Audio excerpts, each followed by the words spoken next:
Bonjour, bonjour, c'est Professeur Bestiole et aujourd'hui une vidéo assez spéciale.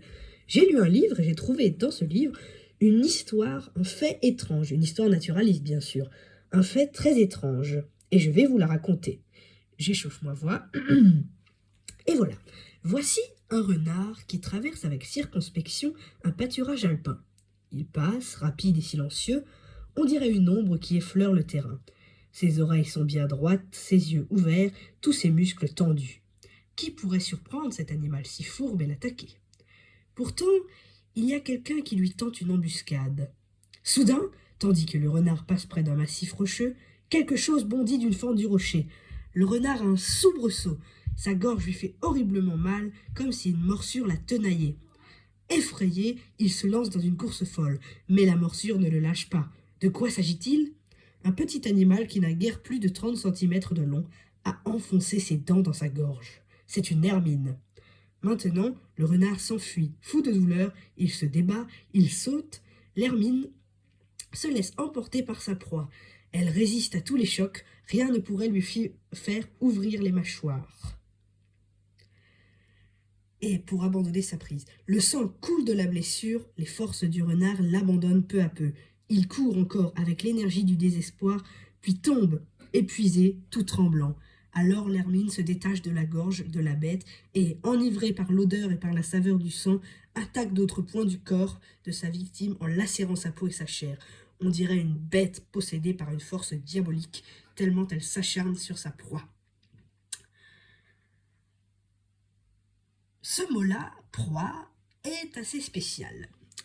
Cette fois, c'est moi qui parle, ce n'est pas dans le texte, ce que je vais vous dire là maintenant. L'hermine a attaqué le renard, pas parce qu'elle veut le dévorer, bien évidemment, parce que le renard fait partie habituellement des prédateurs de l'hermine, simplement, sans doute, pour le chasser de son territoire, sans doute que cette hermine avait des petits à proximité et qu'elle a voulu chasser le renard. Mais l'hermine peut réserver le même sort, mais cette fois pour les dévorer, aux lièvres, aux lapins, aux serpents, aux rats, aux oiseaux, et même, chose extraordinaire, à certains rapaces. Je trouvais cette histoire assez intéressante, un fait bien étrange, et donc je vous montre une belle image, une très belle illustration qui a été faite, que je trouve vraiment très intéressante. Je vais tourner la page, puisque cette partie de ce livre est consacrée aux mustélidés. Donc ici, tous les mustélidés.